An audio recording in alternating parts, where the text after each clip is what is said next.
cantidad para, perdón, un bit para el signo, una cantidad para el exponente y una cantidad para las cifras significativas.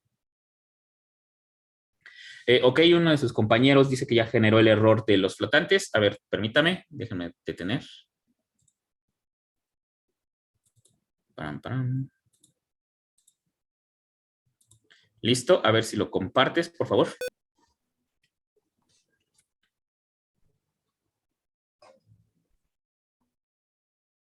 Ya se ve. Sí, ya se ve. Ok.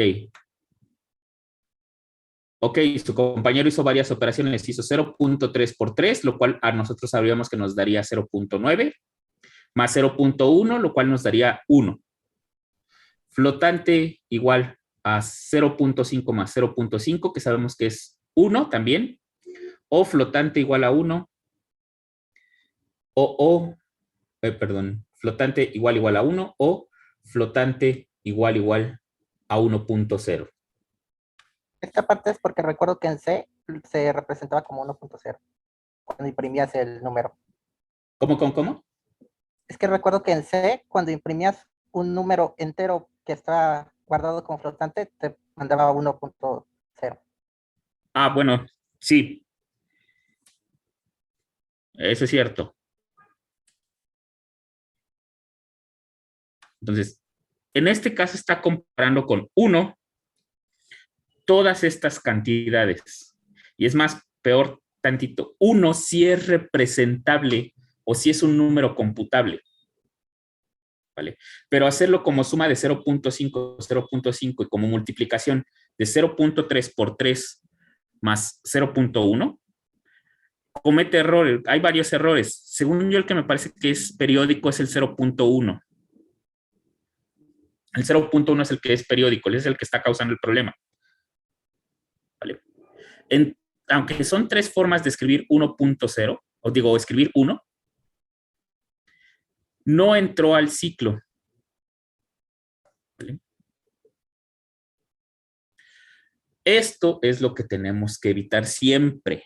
Como les digo, en los bancos justamente no se pueden permitir el lujo de tener esto. Ya, listo, muchas gracias. Ese es el error que quería ver. ¿Vale? Entonces, hay que tener cuidado con ese tipo de problemas. Entonces, el algoritmo más simple para comparar flotantes, pues es hacer este tipo de conversiones. Tiene un gran defecto. ¿Cuál creen que sea el defecto?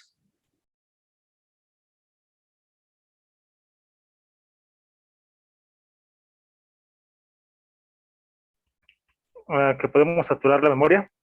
Perfecto. Hay más cantidad de racionales que de enteros. ¿Vale?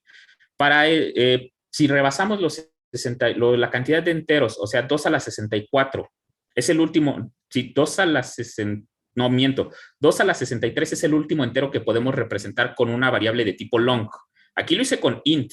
Con int es 2 a la 31 el mayor número positivo, o 2 a la 63 si le quitamos el signo. ¿Vale? Con 2 a la 63, si rebasamos esa cantidad, que es posible con los racionales o con los computables, gracias a que manejan este tipo de exponentes, podemos rebasar la cantidad de dígitos que puede tener un entero. Ya me refiero a dígitos en base 10. Entonces, de todos modos, habría fallas en la comparación. Por eso, otra forma de comparar esto es, una vez que hacemos esto, la cantidad que queremos comparar, no dejarla como un número, sino pasarla como una cadena de caracteres o un string. Y los strings los vamos comparando carácter por carácter. Vamos a hacer un programa similar cuando entremos a la parte de ciclo for y ciclo while. ¿Vale? Entonces, sobre los posibles errores que podemos entrar en flotante. No se asusten si están comparando el programa y ven que están comparando su algoritmo, pero se les olvidó esta parte de quitar los flotantes y no dar los resultados que quieren. lo más probable es que, si se dan cuenta, tengan comparando un flotante y cause error. También los strings llegan a causar mucho conflicto. De hecho, en los strings, la razón por la que causan bastante conflicto si no los comparamos carácter por carácter o no tenemos una función que sepa comparar strings, es por este ingrato carácter. Y digo ingrato porque es muy útil, pero también muy problemático. Por lo regular, un string siempre se guarda con este carácter al final. Por lo regular, pero hay veces que lo suprimimos sin querer. Digo sin querer porque no nos damos cuenta por una operación que hicimos con el string y suprimimos este carácter al final del texto. Por tanto, no clase, text string son diferentes porque no tienen este carácter al final. Entonces, también los operadores de igual a igual es menos frecuente que con los flotantes, pero también puede llegar a causar problemas esta comparación. Justamente por este carácter que tenemos aquí. Recuerden que este es el del interlineado. Entonces, llega a causar problemas. Por eso hay funciones que comparan strings. Nosotros vamos a hacer una más adelante. Entonces, ¿dudas? Yo tengo una, pero de mi programa. ¿Qué pasó? Ve que en C el flotante 1 lo guarda como 1.0. ¿Sí? En C++, ¿cómo se guarda? Exactamente igual. Si tú lo guardas como 1, pero con una variable de tipo doble, se guardan, y es flotante o doble, depende también, ¿no? Pero en esencia son lo mismo. El 1, les voy a mostrar cómo se guarda, permítanme. Se guardan exactamente igual. Tal vez por lo que te cause confusión de por qué, es cuando los representas en la terminal. Porque C++ sí lo representa como 1 y no necesariamente como 1.0. Y C no sé si te lo devuelve como 1.0 porque sabe que es tipo doble. Pero eso nada más es por representación de la terminal, de la salida de cout contra la salida de printf de C, ¿vale? Pero el almacenamiento es exactamente igual. El 1 como tal se almacena como 0. Aquí se almacena el 127 ¿cómo se llama? Se almacena el 127 en binario, ¿vale? Que sería el exponente, su exponente 127. Si lo estamos haciendo con una variable de tipo float, porque C trabaja mejor con los floats que con los dobles, se almacena como 127 y luego se almacena como 0, 0, 0, 0, 0, 0, 0, 0. 23 bits. Esta es la forma en que se almacena el 1. Si lo escribo completo, bueno, sería 0, 0, 1, 2, 3, 4, 5, 6, 7. Y luego serían 0, 0, 0, 0, 0, 0. Que serían aquí igual los 23 bits. Si lo guardamos como doble, igual es 0, 0, aquí serían 10, 1, 2, 3, 4, 5, 6, 7, 8, 9, 10, y luego sería 0, 0, 0, 0, y serían los 52 restantes.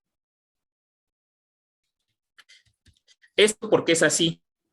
Bueno, porque el 1 en notación científica es 1.0000 por 2. Aquí el exponente sería 2 a la 0. ¿Vale? Si se dan cuenta, el exponente no lo estoy guardando como 0. Esto es porque los exponentes se guardan de manera diferente. Justamente cuando este 0 vale 1, es exponente negativo, pero aún sigue contando. ¿Vale? Entonces, por eso es que les dije que números positivos, en lugar de tener 2 a la 32 como deberíamos de tener en un int, es 2 a la 31, porque el primero siempre, si es 1 o 0, indica el signo, y solo en los negativos se cuenta. Entonces, ¿por qué aquí no aparece el 0? Lo que pasa es que el exponente se almacena como, vamos a ponerle e barra, como el exponente real en la notación científica, más 127. ¿Vale? Entonces, 0 más 127 me da 127 acá arriba. Y aquí sería E igual a E más 2 a la 11 menos 1. ¿Vale? Se guardan así, por eso se ve así el 0.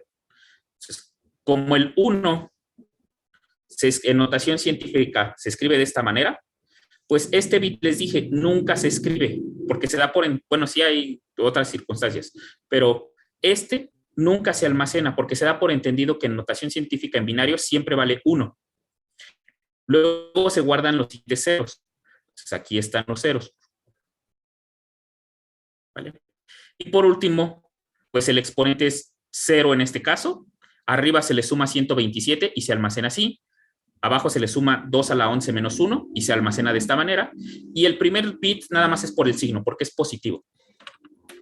¿Vale? Entonces, en ambos casos, tanto en C++, de hecho, en todo lenguaje de programación, salvo que las reglas del lenguaje digan que no va a trabajar con el estándar de la IEEE, ¿vale? Siempre se almacena así. Tal vez haya confusión porque a veces imprimimos un doble que es 1.0, pero C++ no lo imprime como 1 y C no lo imprime como 1.0. Esto es meramente por formato de impresión de cout y de printf, que son diferentes, pero el almacenamiento es de la misma manera. O sea, dicho de otra forma, las cantidades que vemos aquí no son las cantidades reales con las que está trabajando el programa. Todavía hay que convertirlas a binario. ¿Vale? ¿Dudas? Bueno, ¿queda claro? Más bien. Sí, gracias. Nada. Entonces, vamos a pasar a ver el complemento del if. Ahí. El complemento del if es la sentencia else. ¿Esto qué hace? Bueno, ya vimos que en un flujo if viene así nuestro diagrama de flujo, viene un proceso, luego viene un condicional, ¿vale? Y aquí se deriva la sentencia. Pasamos a otro proceso, a otro subflujo, ¿vale? Aquí viene otro subflujo, pero siempre regresamos al flujo original. Si la sentencia o la cláusula no se cumple, pues nos saltamos el subflujo, ¿vale? Así es como funciona el if. ¿Vale? ¿Qué pasaría ahora si en lugar de que cuando no se cumpla la cláusula, en lugar de regresar al flujo principal, quiero crear otro flujo? Esto quiere decir que aquí viene mi proceso, aquí viene mi condición, ¿vale? Aquí está el subflujo que se genera por el if.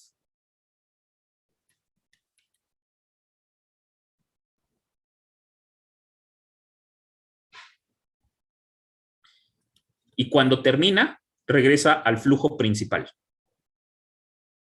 Vale. Yo lo que quiero ahora es que no regrese como lo haría normalmente con el if. Si la sentencia no se cumple, si es falsa, no quiero que regrese hacia el flujo principal, sino quiero que derive otro subflujo alternativo al que tengo a la derecha. Entonces, es cuando entra en juego la sentencia else, que la podemos traducir prácticamente literalmente. De lo contrario o más,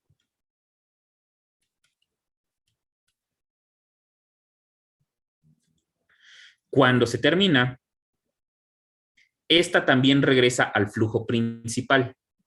Entonces, ¿qué pasa aquí? Bueno, aquí tenemos un condicional if. Si es verdadero, se desvía hacia la derecha. Pero si es falso, de todos modos que queremos que haga un subflujo, pero que se comporte distinto al flujo de la derecha, que tenga sus propias condiciones. Y en cualquiera de los dos casos se van a manipular variables y cosas así. ¿Cómo lo podemos hacer? Bueno, es cuando entra en juego la sentencia else. La sentencia else es un complemento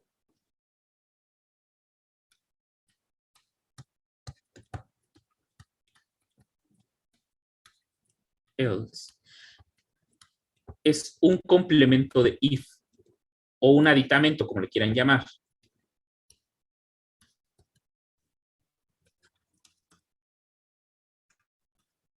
De if. ¿Esto qué quiere decir? Un else siempre requiere de un if para existir. Al revés no es cierto. Un if puede existir sin un else. Así lo trabajamos en la clase pasada, ¿vale? El else siempre debe de venir acompañado de un if. Entonces, ¿cómo funciona la esencia? Else.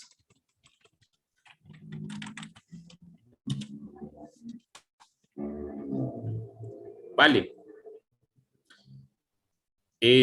Tenemos condición, ¿vale? Voy a utilizar esta variable que tengo hasta acá arriba, llamada condición.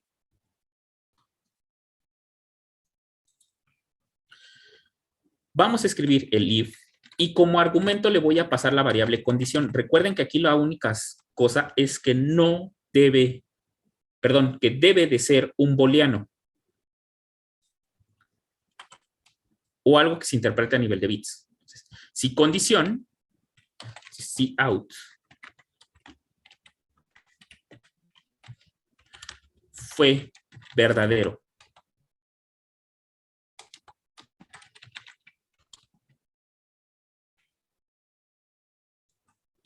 ¿vale? End line. Vale, ahora, ¿cómo funciona la sentencia else?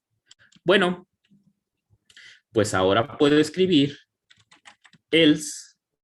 Este no lleva argumentos porque es un complemento del if, ¿vale?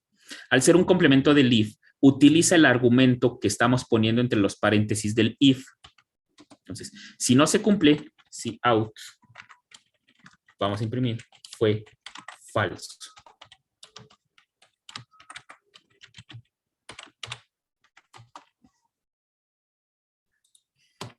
Y aquí, si out, al final se regresó al flujo principal. End line. ¿Vale? Entonces, esto nos rompe el flujo principal en dos caminos.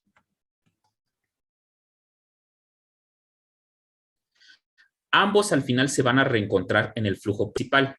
¿Vale? El de acá es como si la negación del if, o bueno, cuando el if es falso, fuera un atajo porque se pasa directamente al flujo principal, mientras que si el if es verdadero, hace una serie de procesos, sería el camino más largo para regresar al flujo principal. Acá, bueno, acá podemos decir que ambos caminos son bastante largos, son similares, pero todos se tienen que reencontrar en el flujo principal. ¿Vale? A menos que sean salidas. Guardo, compilo y ejecuto. ¿Vale? Me marca que fue falso, porque recuerden que el valor de condición está puesto el valor de false. Entonces, si el resultado de la condición o de lo que pongamos como argumento en el if es verdadero, entra a los paréntesis, a los llaves del if. Si es falsa esta condición, se desvía al camino del else, ignorando lo que está dentro de if. De cualquier forma, cuando acaba, salvo que en alguna de estas sentencias terminemos el programa abruptamente, regresan ambos al flujo principal. ¿Vale? ¿Queda claro cómo funciona el if y el else?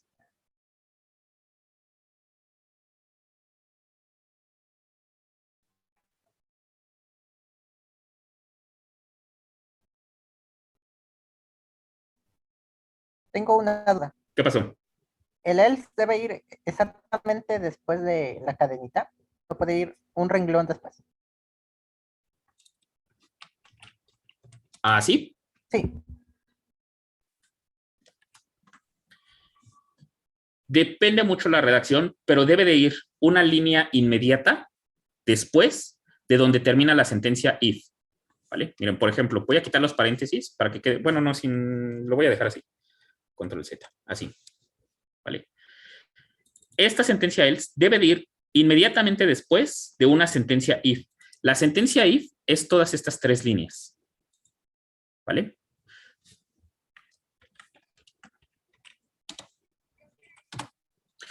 Entonces, siempre y cuando esté inmediatamente después de que acaba la sentencia if, es válido. Si yo aquí pongo otra instrucción, por ejemplo, int a igual a 2. ¿Vale? Este punto y coma me indica que hay una instrucción antes del else. Es más, hasta Atom me lo está advirtiendo. Entonces, no puede haber una sentencia antes del else. ¿Vale?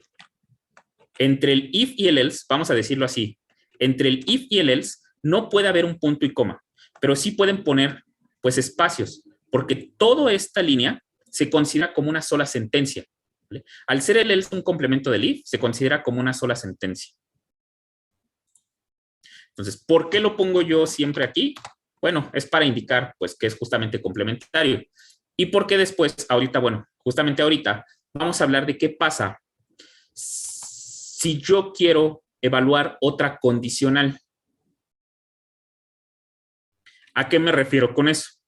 Supongan que no se cumple la condición esta de acá arriba. Me pasaría a un else, pero yo quiero evaluar otra condición. ¿Vale? Entonces, tendría que necesitar otra condicional o otra comparación de if. Lo que se hace es meter un segundo if aquí. Y pondríamos condición. Bueno, vamos a ponerle true para que entre siempre aquí. Esto, ¿por qué esto es válido? Ok, porque yo les dije que si no tenemos o que si solamente vamos a poner una instrucción después del if, no requiere llaves. Lo mismo pasa con el else. Si solamente tienen ambas, tanto el if como el else, tienen solamente una línea, no es necesario poner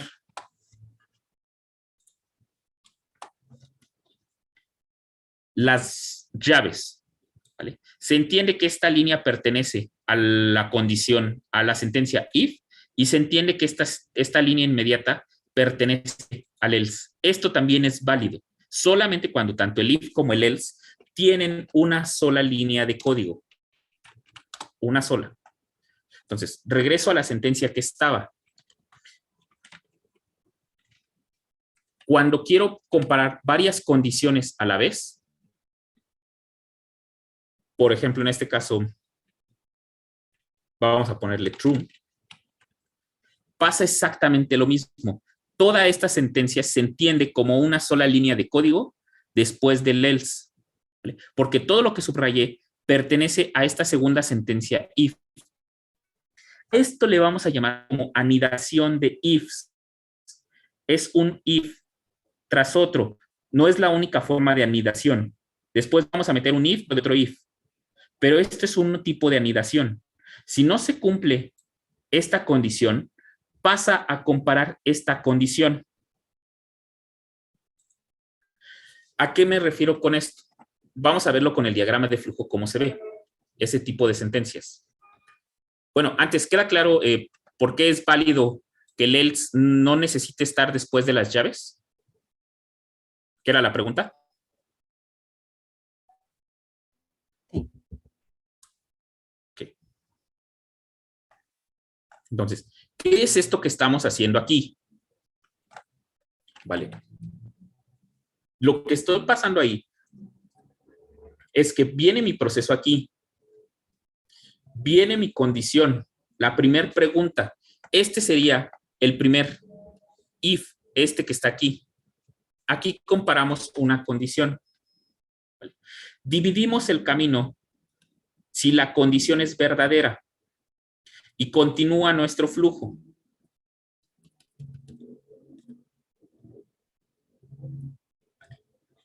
Regresando al flujo principal. Esto si esto es verdadero. En el caso de que sea falso, lo que está haciendo el poner inmediatamente un if es crear aquí otra condición.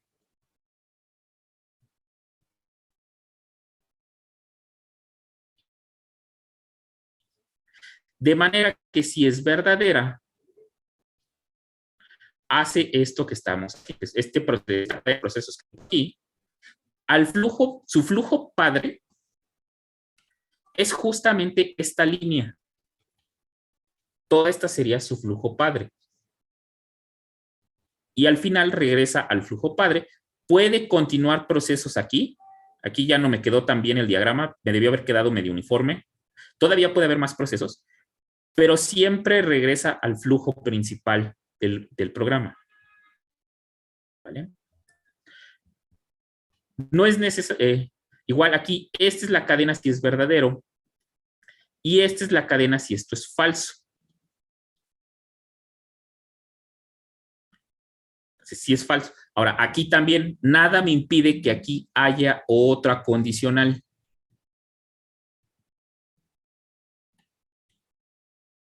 Y aquí puedo continuar. Y aquí regresaría aquí. Y este que sea del primer tipo de if que vimos.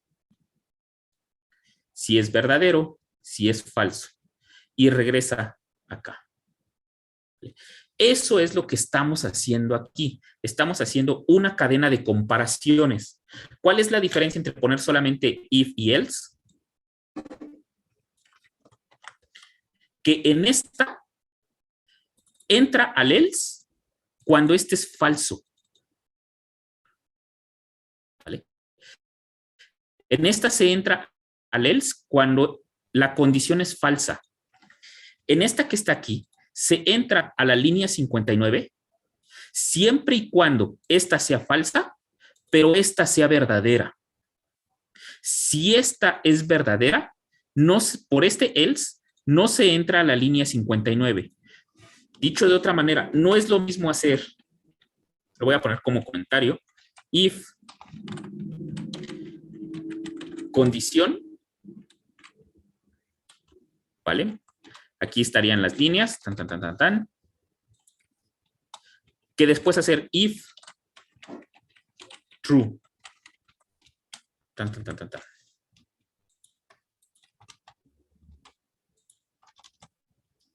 No es lo mismo. Estas dos cosas que tengo arriba no son lo mismo.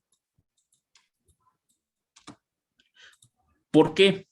Bueno, en la que tengo comentada, si esta condición es verdadera, la que estoy subrayando en la línea 61, entra a lo que está dentro de las llaves, ejecuta los procesos que están dentro de las llaves, ¿vale? Si esta es verdadera, ejecuta los procesos que estén dentro de estas llaves en la línea 62, sin importar si la de arriba fue verdadera o falsa. Caso contrario en la que estamos trabajando.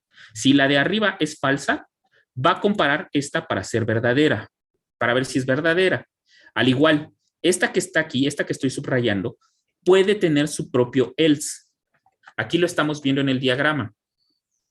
Viene la condicional, ¿vale? Aquí vale 0, si es 0, aquí viene 1 y 0. Este tipo de diagramas donde se divide el camino en dos, es un if y un else. Entonces, quiere decir que esta anidación que tengo aquí, esta, también puede tener su propio else. Por lo tanto, va a ser inmediato al siguiente. Así, else. Si out. Si out. Y vamos a llamarle a esto valor por default. Default. ¿Alguien me puede explicar qué está pasando aquí?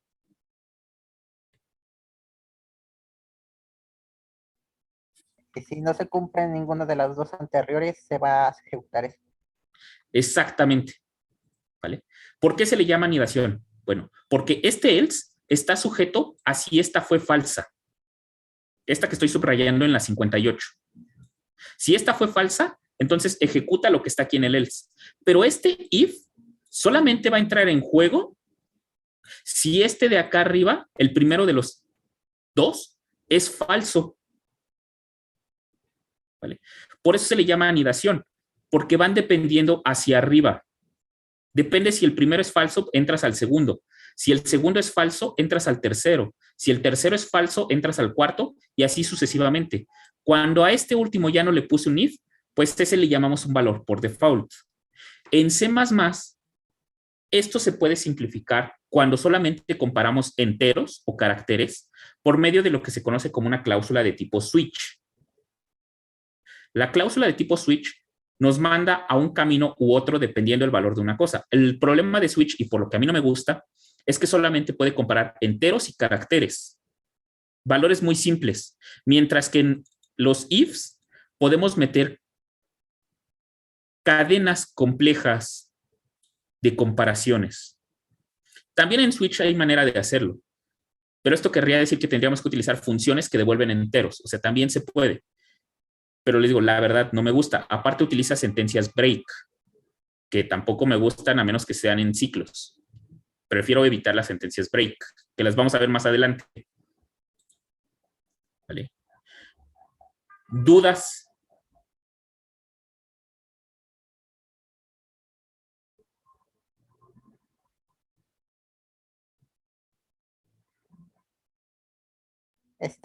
¿Bajo qué condiciones nos convendría una forma u otra? Por ejemplo, lo de los dos if contra la del else y el if. ¿Cómo? ¿Contra qué? ¿En qué situaciones es que no alcancé a ir por la sirena? Ajá. ¿En qué situaciones nos conviene más una forma u otra entre el if y los dos if? Ah, no. Esto ya depende de mucho de tu algoritmo. ¿Vale? El else if,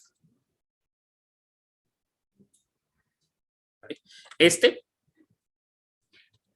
Solamente lo utilizamos cuando nuestra condición, nuestro camino solamente tiene dos divisiones. Una cadena de procesos verdadera y una cadena de procesos falsa. Esta es cuando queremos hacer más de una comparación. Por ejemplo, vamos a hacer un programa rápido. Déjenme abro el de base. ¿Dónde está? Base. Control Shift S. Vamos a llamarle intervalos. ¿Qué vamos a hacer en este programa? Bueno, int número igual a 255. ¿Vale?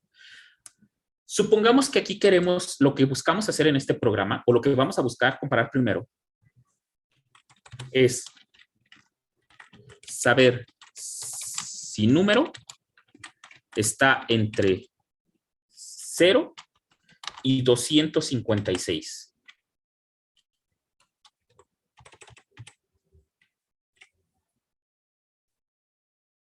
¿Vale?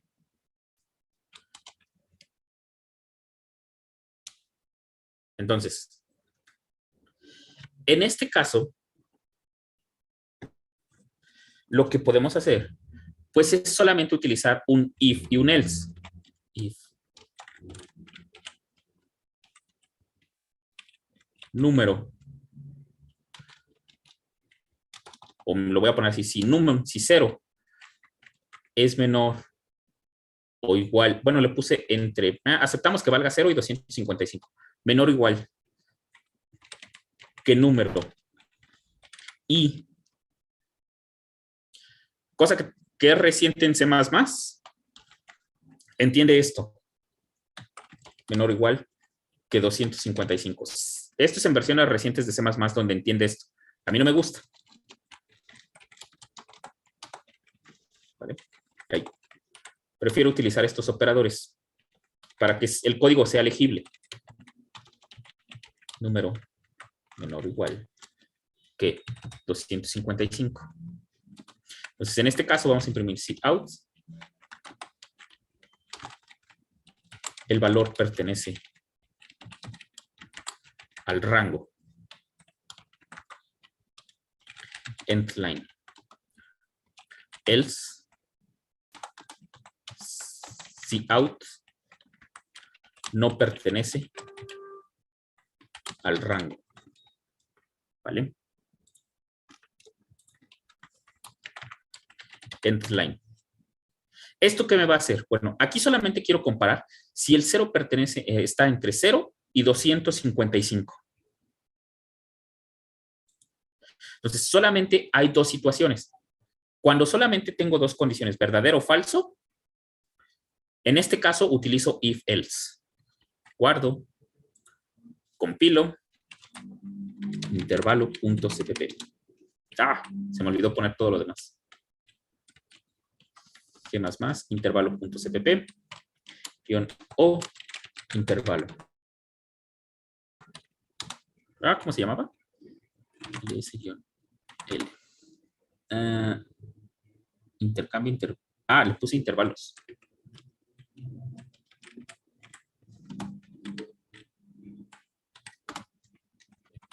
Punto diagonal, intervalos.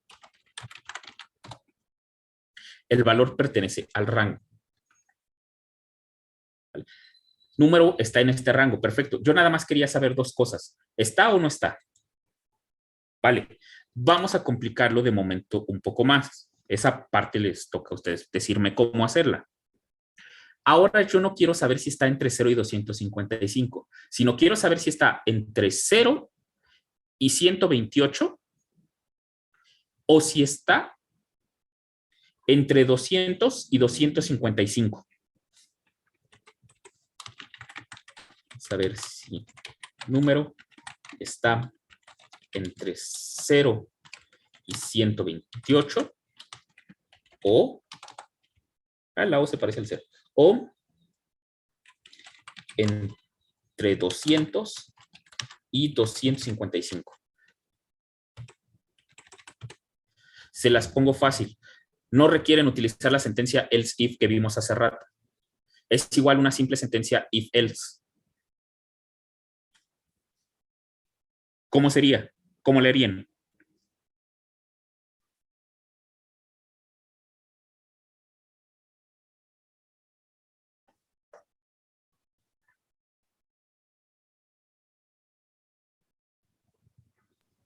¿Podrías copiarlo de arriba?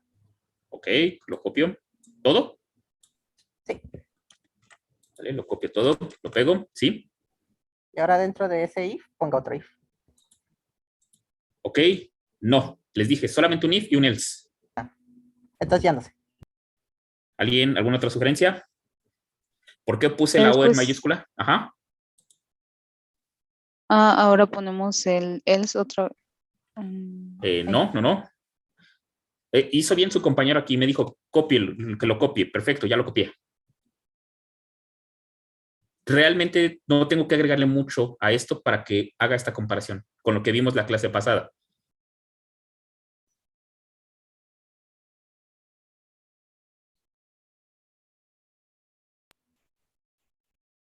Espérame, es que yo había confundido un poco. Tiene razón, Okay. compañero, de que pongamos ahora un OR. ¿Alguien lo dijo en los comentarios? Sí. Perdón, es que ya saben que no puedo estar viendo los comentarios, pero sí, exactamente con un OR. Porque no me acuerdo quién tiene más precedencia. Según yo es el I el que tiene más precedencia. Se resuelve primero el OR. El I, perdón. Y el OR es el que tiene menor precedencia, pero pues para estarme evitando saber la precedencia y para que se entienda el código también, lo voy a poner así. Copio esto. Pego esto. Déjenme hacer aquí. Y están. Y este lo quiero entre 200 y 255. Pero este quiero que llegue a 128. Vale. Primera confusión y sí, la mayoría, bueno, los que me contestaron sí la tuvieron. Aquí estoy pidiendo dos condiciones parecería que quiero pedir dos condiciones de if. Una de saber si pertenece a 128 y otra de saber si pertenece a entre 200 y 255. Parecerían dos preguntas, pero no. Recuerden que eso es la unión. Entonces, es un solo conjunto. El 0, 128 unión el 200, 255. Por tanto, debe de bastar un solo if para poder combinar estos. Solamente quiero saber si pertenece o no pertenece a ese conjunto. ¿Vale? Entonces, aquí no necesité hacer un if-else, porque solamente mi pregunta tiene como respuesta verdadero o falso, pertenece o no pertenece. Solamente tiene dos respuestas. Entonces, ¿cuándo requerimos ahora sí el if y el else? Misma situación, pero ahora, if, si pertenece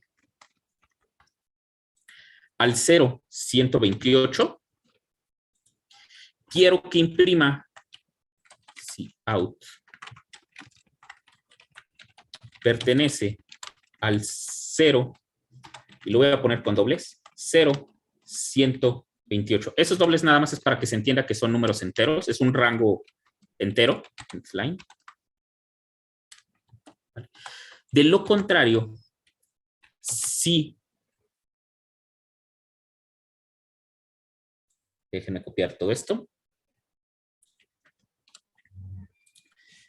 Si está entre 200 y 255, no quiero que me imprima el mensaje este que está aquí arriba. A diferencia del de arriba, en ambos casos, si pertenece al 0,128 o si pertenece al 200, 255, en ambos quiero que me imprima el valor pertenece al rango. No me importa. Aquí, de hecho, no sería rango, sería conjunto. Como no lo he compilado, le cambiamos conjunto. Conjunto. ¿Vale? Pero en el de abajo no. En el de abajo, si pertenece al 0,128, quiero que haga una cosa. Y si pertenece al 200, 255, quiero que haga otra. Entonces aquí quiero que ponga si out pertenece al 200, 255.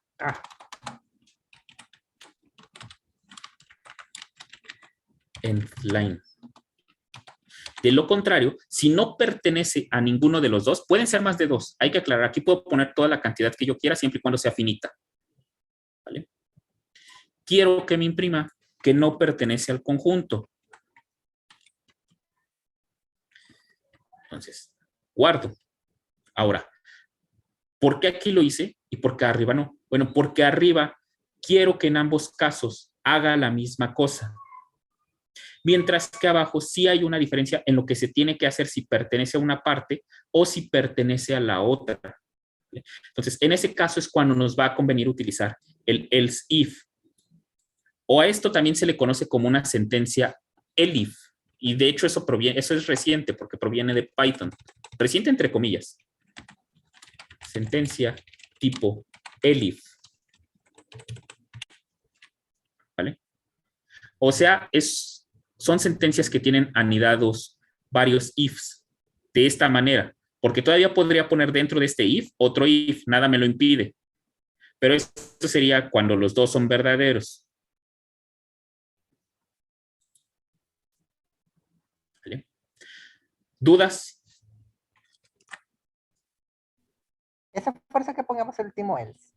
No, lo podemos omitir. Recuerden que el else es un aditamento, es un complemento del if. El if, como ese último else pertenece a este if que estoy subrayando, al último if que pongamos, lo puedo suprimir. ¿Vale? Yo lo pongo porque pues siempre es conveniente tener un caso por default. Es conveniente, pero no es necesario. Recuerden, el if puede sobrevivir sin el else, pero el else no puede sobrevivir sin el if. Entonces, no. Ajá. Si no estuviera ese else, aparecería como falso en dado caso de que el número no estuviera ni en uno ni en otro intervalo. No. ¿Qué aparecería? No aparecería nada porque no estoy diciendo que haga nada en caso de no pertenecer a ninguno o a ninguno de los dos. Ah, ok. ¿Vale? Miren, vean, lo voy a compilar. Más, intervalo. Perdón, se me olvidó que vale 255. En este caso es a 128, entonces el 199 no pertenece al conjunto. El 199 no pertenece ni al 0,128 ni al 200, 255. Entonces, como no le estoy diciendo que haga nada, como le estoy, más bien, no le he dicho que haga algo si no pertenecen a ninguno de los dos, entonces no va a ejecutar nada. Ya no me imprimió nada. Estas dos impresiones son de los valores que tengo arriba, de los if-else que tengo arriba. Pero en este ya no me imprimió nada. Porque no hay un caso por default. No hay un caso de qué pasa si no pertenece a este y tampoco pertenece a este de acá abajo. Si yo se lo pongo, ahí, así, así, pues ahora, como el 199 no pertenece al 0, 128 y tampoco pertenece al 255, entonces quiere decir que este if es falso y este if de acá arriba también es falso. Por tanto, va a imprimir que el valor no pertenece al conjunto. Ya guardé, ya guardé. Compilo y ejecuto. ¿Vale? Aquí está, es este segundo aquí, este que está aquí. ¿Vale? ¿Queda claro? Profe, Ajá. ¿por qué dice que recomienda que al final siempre haya como una sentencia de que en caso de que no pase esto, pase aquello? Para saber que ninguna se cumplieran, que ninguna de las anteriores se cumplieron. Ah, ok, nada más para eso, ¿ah? Sí, nada más es para eso. Ah, ok, perfecto, gracias, profe. Sí, de nada. A veces, por ejemplo, nos conviene cuando una variable va a tomar un valor dependiendo si entra a un caso u otro. Y pues siempre es conveniente asignarle un valor por default a la variable, simplemente para no dejarla sin inicializar. Pero nada más es para eso.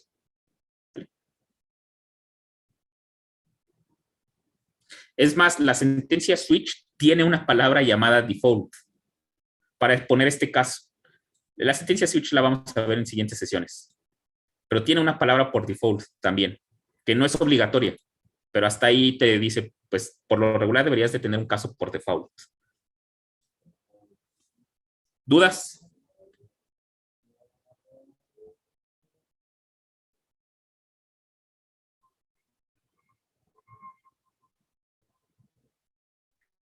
Eh, Ajá. Disculpe, alguien puso algo en el chat. En el chat. ¿Qué dice? Y si hacemos que pertenezca a los dos conjuntos, nos aparecen los dos. Hay un pequeño problema en eso de que un número pertenezca a los dos conjuntos. ¿Matemáticamente es posible?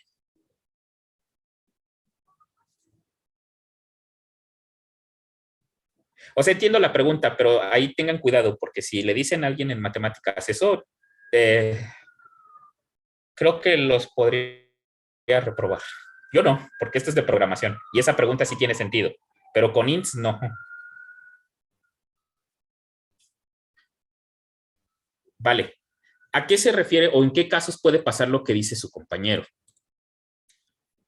Supongamos que tenemos un tipo de variable que puede manejar dos valores, un entero 1 y un entero 2.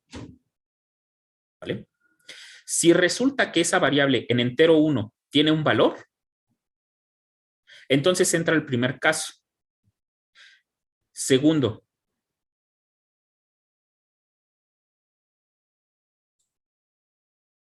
en ese momento ya no entra a las siguientes sentencias, porque aquí podría ser que entero 2, que recuerden que pertenece a una variable que estamos definiendo que tiene dos enteros, que vamos a decirlo así, es un arreglo de dos enteros.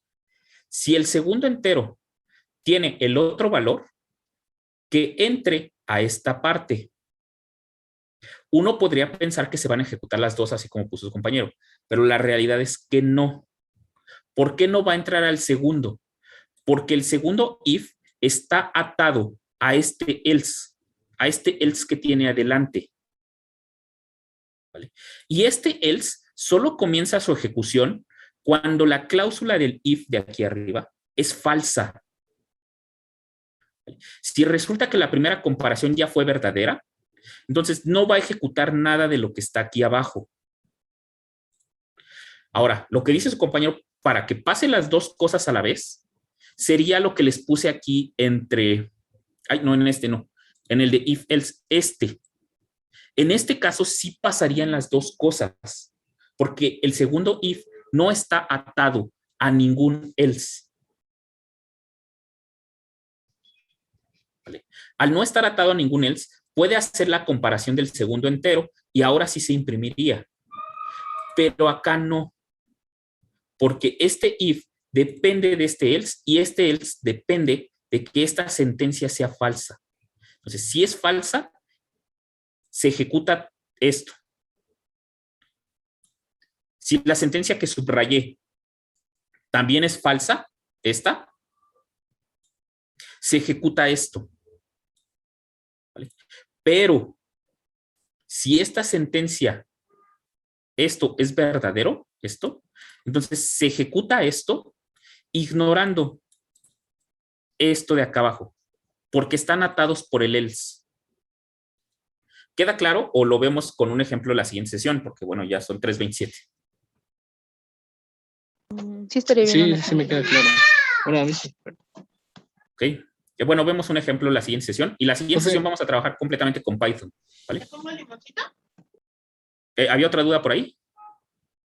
Ah, sí, igual yo. Y por ejemplo, si eso fuera en el if que iba solo, o sea, sin el else con el or, pero que los dos, o sea, perteneciera igual a los dos.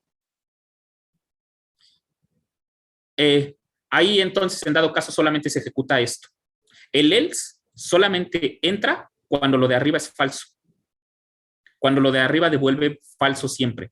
¿Vale? Y entonces, en este caso, aunque estamos trabajando en arreglos que pueden tener dos valores, se cumplieran los dos, el OR, recuerden que es verdadero, con que solo uno de los dos valga verdadero, ¿vale? Y si los dos valen verdadero, pues no le queda de otra, siempre es verdadero, el OR. Es un operador OR, el que estamos comparando, ¿vale? Pero igual, el else solamente entra cuando toda esta sentencia del if es falsa. Solamente en ese caso lo ejecuta. ¿Vale? Ah, ok. Sí, gracias, profe. ¿Verdad? ¿Qué pasó? En la siguiente, la del else if, si Ajá. fuera intersección, también solo se ejecutaría el primero. Sí, sí,